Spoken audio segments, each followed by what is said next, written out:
ओम नमः शिवाय। मेरे शिव चैनल पर आप सबका स्वागत है। सबसे पहले तो आप सभी शिव भक्तों के चरणों में मेरा प्रणाम। बात करते हैं आषाढ़ मास में आद्रा नक्षत्र के बारे में। शिव पूजा के लिए महत्वपूर्ण समय आद्रा नक्षत्र कब है और क्या विशेष इस दिन हमें शिव पूजा में करना चाहिए, उसके बारे में इस वीडियो में हम डिस्कस करेंगे। वैसे तो एक शिव भक्त को सदैव ही शिव पूजन करना चाहिए, लिंगार्चन करना चाहिए नित्य ही। जो शिव शरणागत हैं, जो केवल शिव को ही अपना आराध्य मानते हैं, जो केवल शिव के ही शरणागत रहते हैं, ऐसे शिव भक्त सदैव ही लिंगार्चन करें, एक भी दिन स्किप ना करें। यहाँ तक वर्णित है, चाहे प्राण संकट में हो या फिर कैसी भी भयंकर स्थिति उत्पन्न हो, शिव पूजन नहीं छोड़ना चाहिए। और शिव पूजन से तात्पर्य यहाँ केवल लिंगार्चन से नहीं है, शिव नाम जप, शिव का ध्यान, शिव का चिंतन, ये सभी शिव पूजा का ही अंग हैं। अपने हृदय को पूर्ण रूप से शिव में समर्पित कर देना ही शिव पूजा है। तो जिस भी प्रकार का पूजन आप कर पाए, मान लीजिए कहीं ऐसी परिस्थिति में या फिर ट्रेवलिंग में है, तो केवल भगवान का ध्यान करें, शिव का ध्यान करें, शिव का चिंतन करें, उनके भक्तों के बारे में सोचें, उनकी कथाएं जो हैं उनको याद करें, अपने हृदय को पूर्ण रूप से शिव में ही लगाए रखिए, यही शिव पूजन होता है। तो एक शिव भक्त को सदैव ही शिव पूजन करना चाहिए। यहाँ तक वर्णित है, स्वयं भगवान विष्णु कहते हैं कि वही महामूर्खता है जब शिव पूजा ना की जाए, इसलिए सदैव शिव पूजन करते रहिए। अब बात करते हैं आद्रा नक्षत्र कब है। तो आद्रा नक्षत्र 5 जुलाई शुक्रवार को व्याप्त रहेगा। प्रातःकाल से लेकर के पूरा दिन, पूरी मध्य रात्रि तक आद्रा नक्षत्र व्याप्त है। तो शुक्रवार 5 जुलाई को आप शिव पूजन अवश्य ही करिए। आद्रा नक्षत्र से व्याप्त समय है और इसी दिन सर्वार्थ सिद्धि योग भी है और साथ ही अमावस्या भी है। बहुत विशेष समय है, बहुत विशेष योग है, इसलिए सभी शिव भक्त इस दिन अवश्य ही शिव पूजन करें। सबसे पहले बात करते हैं अभिषेक के बारे में। तो इस दिन आपको भगवान शिव का, शिवलिंग का अभिषेक शीतल जल से कुशा अग्रभाग में ला करके, या फिर कुशा या फिर जिसे डाब भी कहते हैं, उसे जल में मिला करके 1-2 घंटे के लिए छोड़ लीजिए एक पात्र में, और उस जल से आप भगवान का अभिषेक करें। साथ ही इस दिन आपको अष्टांग द्रव्य, अष्टांग जल से भी भगवान का अभिषेक करना चाहिए। अमावस्या अपने पूर्वजों के आशीर्वाद प्राप्ति के लिए आप शिवलिंग का अभिषेक अष्टांग जल से करें। अष्टांग जल में 8 द्रव्य आते हैं, इसके बारे में अलग से वीडियो मैंने पहले बना दी थी, यहाँ आई बटन पर आपको लिंक मिल जाएगा, वहाँ जाकर के आप देख सकते हैं। तो 8 जो द्रव्य रहेंगे वो है जल, दूध, दही, घी, चावल, सरसों, तिल और कुशा या फिर डाब का अग्रभाग, आगे वाला जो भाग होता है, उसे आप तोड़ करके एक पात्र में आप डाल लीजिए। 8 द्रव्यों को, 8 चीज़ों को आप एक लोटे में भर करके रख लीजिए और फिर इससे आप भगवान शिव का अभिषेक करें, शिवलिंग का अभिषेक करें और अपने पूर्वजों की तृप्ति और उनसे आशीर्वाद की कामना को लेकर के ऐसा आप अभिषेक करें। साथ ही इस दिन आपको शिवलिंग का अभिषेक शहद से भी करना चाहिए। शहद के बाद एक विशेष द्रव्य है खीर। इस दिन आपको, जो कि अमावस्या है, सर्वार्थ सिद्धि योग है और आद्रा नक्षत्र है, इस दिन आपको खीर से भगवान का अभिषेक करना है। नैवेद्य नहीं लगाना है, खीर से अभिषेक करना है शिवलिंग का। जब आप पूजा करने बैठे तो उससे 1-2 घंटे पहले ही आप खीर बना लीजिए, एक पात्र में भरकर रख लीजिए ताकि वो ठंडी खीर हो जाए। गर्म खीर से अभिषेक नहीं करना है, सभी शिव भक्त ध्यान से सुने, केवल ठंडी खीर से ही आप शिवलिंग का अभिषेक करें। और जब आप अभिषेक करेंगे तब आसपास में कोई पात्र वगैरह शिवलिंग के पास में या फिर कोई वस्त्र वगैरह ऐसा रख लीजिए ताकि जो अभिषेक के बाद वो खीर नीचे आएगी वो आप उस पात्र में या वस्त्र में इकट्ठा कर लें और उसे अलग निकाल लीजिए। जो ऐसे भक्त हैं जो केवल शिव की ही पूजा करते हैं, अन्य किसी देवी देवता की पूजा नहीं करते, जो केवल और केवल शिव के ही शरणागत रहते हैं, शिव को ही सर्वस्व मानते हैं, ऐसे शिव भक्त उस खीर को प्रसाद स्वरूप में ग्रहण कर सकते हैं। और जो ऐसे भक्त हैं जो केवल सोमवार को शिव पूजा करते हैं या फिर शिव पूजा के साथ साथ अन्य देवी देवताओं की पूजा भी करते हैं, तो वो ऐसे भक्त उसे प्रसाद स्वरूप में ग्रहण ना करें, क्योंकि वो शिवलिंग के अभिषेक हुई खीर है, उसे आप ग्रहण नहीं कर सकते।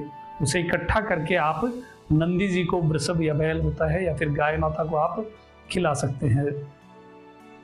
तो यह अभिषेक द्रव्यों में आपको खीर का इस प्रकार से प्रयोग करना है। और जो शिव शरणागत, केवल शिव शरणागत भक्त हैं, वो अवश्य ही इसे प्रसाद स्वरूप में ग्रहण करें।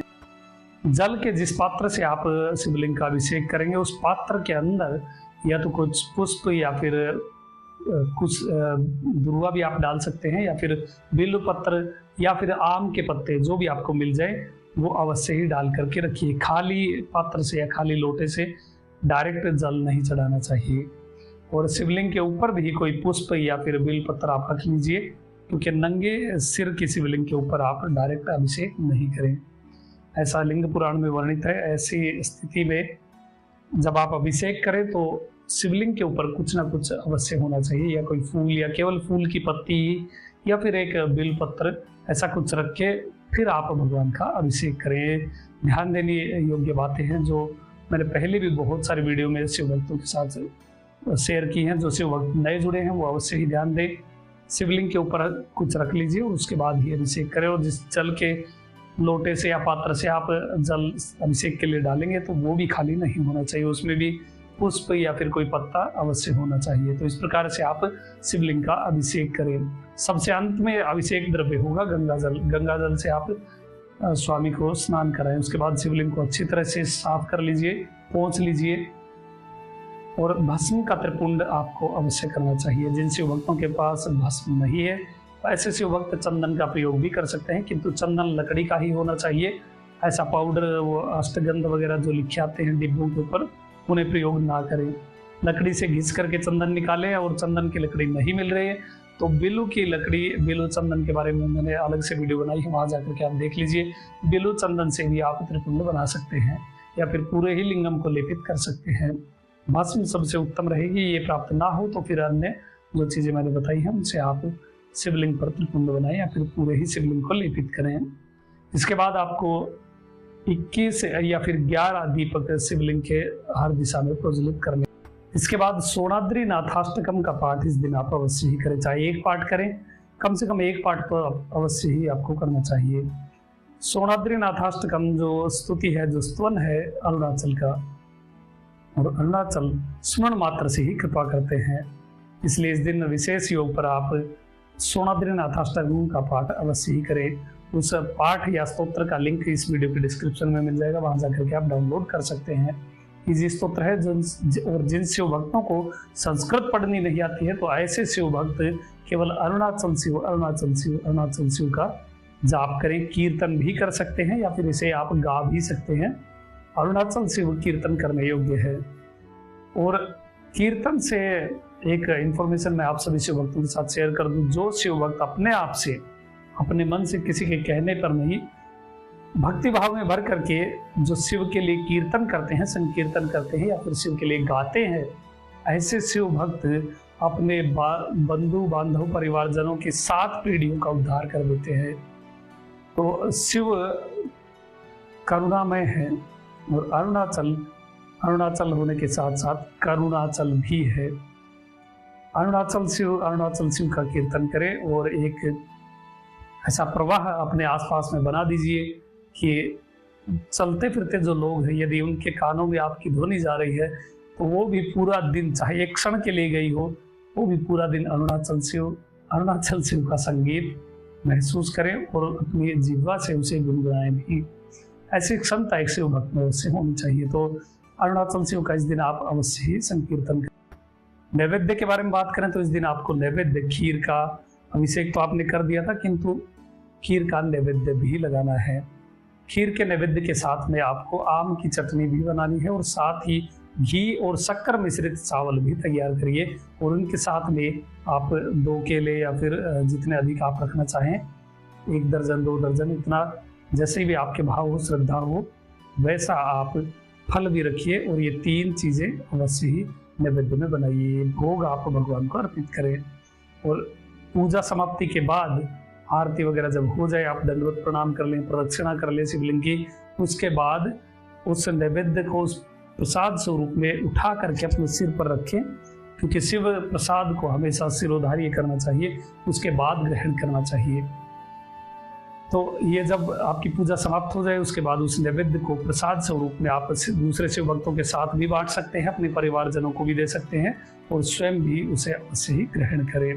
और शिव कृपा समझते हुए उस प्रसाद को ग्रहण करना चाहिए। अमृत स्वरूप, अमृत तुल्य, या कहिए अमृत से भी अधिक महत्वपूर्ण शिव प्रसाद होता है। जब कभी भी आपके घर पर यदि कोई दूसरा शिव भक्त, मान लीजिए कोई आपका कोई रिलेटिव या फिर कोई भी उज्जैन गया है या कहीं और शिव क्षेत्र में गए हैं, वो आपके लिए प्रसाद लेके आए हैं, तो उस प्रसाद को जब आप लें, हाथ में लेते ही सबसे पहले आपको उसे सिर पर रखना चाहिए।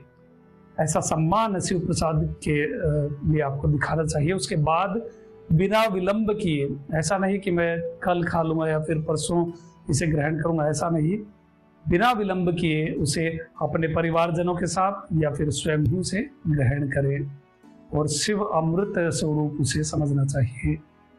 तो ये थी जानकारी आद्रा नक्षत्र और सर्वात सिद्धि योग और अमावस्या के बारे में। बहुत ही विशेष दिन है, विशेष समय है और योग बन रहा है, तो इस दिन शिव पूजन आप सभी शिव भक्त अवश्य ही करिए। 5 जुलाई शुक्रवार पूरा दिन जब भी आपको समय मिले तब लिंगार्चन करिए। अभी तक के लिए इतना ही। आपका दिन शुभ हो, महादेव कृपा करें। अरुणाचल शिव। ओम नमः शिवाय।